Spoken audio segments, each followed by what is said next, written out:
The Young and the Restless spoilers a web of mystery, Sharon's disappearance and the unraveling lives in Genoa City. The peaceful facade of Genoa City was shattered when Sharon Newman mysteriously disappeared one fateful evening. The town, known for its secrets and scandals, was thrown into chaos as fears mounted over Sharon's fate. Amidst the panic, all fingers pointed toward a singular, controversial suspect, Phyllis Summers. But was Phyllis truly capable of such a crime, or was she being framed in a far more intricate scheme? The unraveling begins. The news of Sharon's disappearance spread like wildfire. Friends and family gathered in desperation, scouring for clues, yet the investigation seemed to lead nowhere. One name, however, dominated whispers and accusations: Phyllis. Known for her fiery personality and history of conflicts with Sharon, many in Genoa City didn't hesitate to draw their conclusions. Nick Newman, Sharon's former lover and perpetual protector, wasted no time acting on his suspicions. With Chance Chancellor by his side, Nick stormed into Phyllis's home unannounced.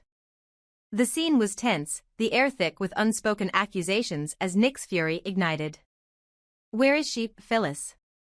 Nick demanded, his voice echoing through the room. Chance attempted to play the voice of reason, but Nick's emotions were beyond control. Without substantial evidence and against legal protocol, they made the reckless decision to haul Phyllis to the police station for questioning. Phyllis fights back. Phyllis was no stranger to accusations or confrontations, but this one stung deeper than most. Her protests fell on deaf ears as Nick and Chance ushered her out of her home, with Nick barely concealing his rage. At the station, Phyllis faced an onslaught of questions. Her frustration boiled over, but she maintained her innocence. "How could you possibly think I'd do something like this?" Phyllis snapped, her voice trembling. "You all think you know me, but you have no idea. This isn't just insulting, it's downright cruel." Yet, Nick wouldn't be swayed. His anger consumed him, his mind clouded by the possibility that something terrible had happened to Sharon. In his desperation, he lashed out, hurling accusations and even threats. "If anything happens to Sharon," Nick roared, "I swear I'll make you pay, Phyllis." Chance intervened before Nick could finish, pulling him aside. "This isn't helping anyone," Chance warned, though his own doubts about Phyllis lingered. The trap tightens. Unbeknownst to everyone, the true culprits behind Sharon's disappearance were lurking in the shadows, carefully orchestrating their plan. Jordan and Ian, two individuals with their own vendettas, had meticulously crafted a scheme to frame Phyllis. Jordan, a master manipulator, knew exactly how to exploit Phyllis's reputation, painting her as the perfect scapegoat. Ian, whose quiet cunning had long gone unnoticed in Genoa City, played his role perfectly, ensuring no trail led back to them. Together, they created a web of deception so intricate that even the sharpest minds in the city were ensnared. For them, framing Phyllis wasn't just about eliminating her, it was about destabilizing Genoa City's power players. By setting Phyllis up, they knew they could ignite chaos among the Newmans, Abbotts, and their allies, making them vulnerable to their larger scheme. Nick's recklessness. Meanwhile, Nick's behavior grew increasingly erratic. Consumed by his love for Sharon, he let his emotions override his reason. Friends and family began to notice his spiral, urging him to step back and let the professionals handle the investigation. "You're letting this destroy you, Nick," Victoria pleaded. "Phyllis may not be innocent, but this isn't the way to find Sharon." Nick, however, was too far gone. His anger blinded him to logic, and his actions began to alienate those closest to him. Even Chance, initially supportive, started questioning Nick's judgment. "Nick, if you keep this up, you're going to push everyone away," Chance warned. "Including the people who want to help you." Phyllis's redemption? Back at the police station, Phyllis worked tirelessly to prove her innocence. With no one willing to believe her, she turned to her own resources, determined to uncover the truth. Her fiery resilience and cunning intellect, long underestimated by her peers, became her greatest weapons. As she delved deeper, Phyllis began piecing together clues that pointed to Jordan and Ian. She realized that she wasn't just fighting for her freedom, she was fighting to save Sharon and clear her name. But time was running out. The longer Sharon remained missing, the slimmer her chances of survival became. Phyllis knew she needed allies, but who could she trust when even Nick was against her? A town on edge as tensions rose, the entire town felt the strain of Sharon's disappearance. Friendships were tested, alliances fractured, and old wounds reopened. The lines between right and wrong blurred as desperation took hold. In the end, the question remained, would the truth come to light before it was too late? Or would Jordan and Ian's plan succeed, leaving Phyllis to take the fall for a crime she didn't commit? This unfolding drama in Genoa City encapsulates the timeless allure of the young and the restless. With every twist and turn, it keeps viewers on the edge of their seats, reminding them why this soap opera remains a cornerstone of daytime television.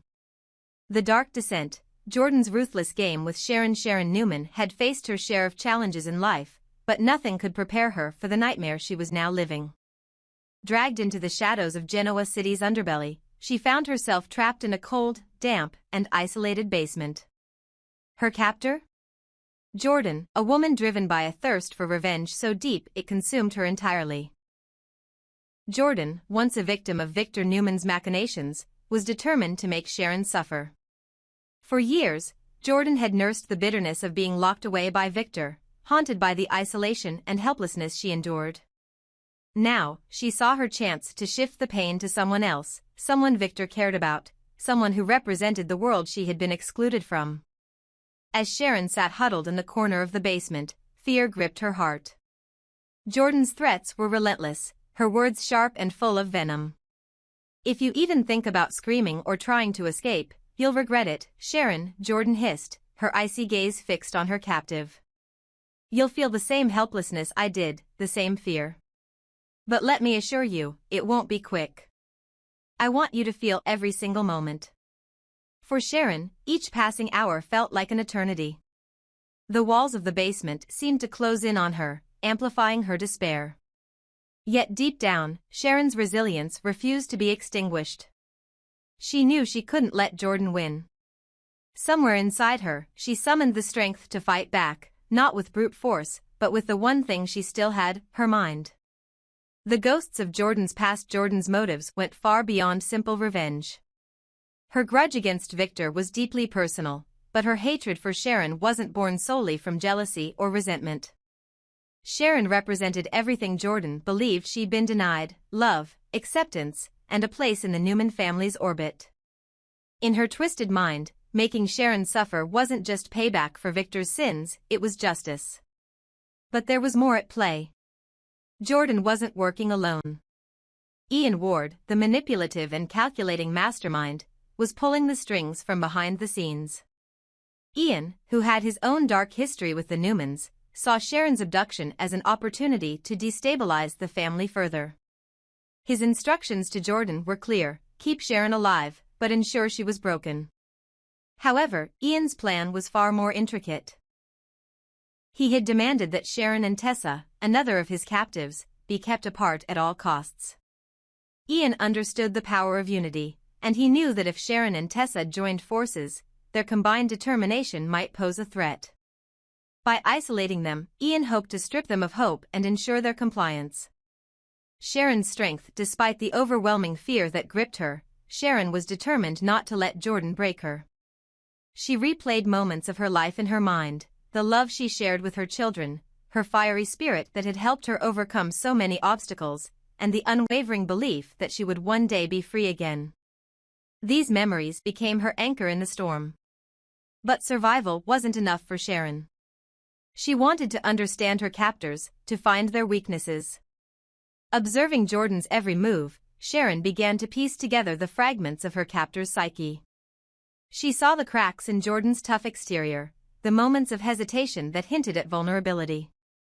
Sharon knew that if she could exploit those cracks, she might just have a chance. Meanwhile, Tessa, trapped in a separate location, faced her own torment. Ian had been clear: Tessa was to remain in the dark about Sharon's predicament. For Ian, this separation was crucial. By keeping the two women unaware of each other's plight, he ensured their isolation, a psychological tactic designed to make them feel truly alone. Jordan's ruthlessness, Jordan's cruelty, seemed to know no bounds. She reveled in the power she held over Sharon, taking every opportunity to remind her captive of the hopelessness of her situation. Yet, even as she inflicted pain, there were moments where Jordan's own pain shone through. Her anger wasn't just directed at Sharon, it was a reflection of her own inner torment. One night, as Sharon attempted to sleep on the cold, hard floor of the basement, Jordan sat nearby, her voice low and laced with bitterness. "You think you're so special, don't you?" Jordan sneered. "Victor always protected you. You always had someone to save you. But not this time. This time, you're on your own." Sharon didn't respond. She knew that engaging with Jordan would only provoke her further. Instead, she silently vowed to outlast her captor's cruelty. The Newman family's desperation while Sharon endured her captivity, Genoa City was in turmoil. Nick Newman, consumed by guilt and anger, refused to rest until Sharon was found. His reckless actions, including his baseless accusations against Phyllis, had alienated many of his allies. Yet, despite his missteps, Nick's determination never wavered. Unbeknownst to Nick, the true danger lay far beyond his reach. Jordan and Ian operated in the shadows, their whereabouts a mystery even to the most resourceful investigators. A glimmer of hope? Sharon's situation seemed dire, but she wasn't ready to give up. As the days passed, she began formulating a plan. She knew she couldn't rely on anyone else to save her, she would have to save herself. But to do so, she would need to understand her captors fully, to find the weaknesses in their armor. As Sharon worked to regain control of her fate, the question loomed, would her resilience be enough to overcome the darkness that surrounded her? Or would Jordan and Ian's cruelty prove too great a challenge? One thing was certain, this wasn't just a battle for survival. It was a test of Sharon's strength, her willpower, and her unyielding determination to reclaim her life. This gripping turn of events reveals not only the ruthlessness of Jordan and Ian, but also the resilience and spirit of Sharon. The question remains, will justice prevail, or will Sharon be consumed by the darkness? Genoa City's future hangs in the balance.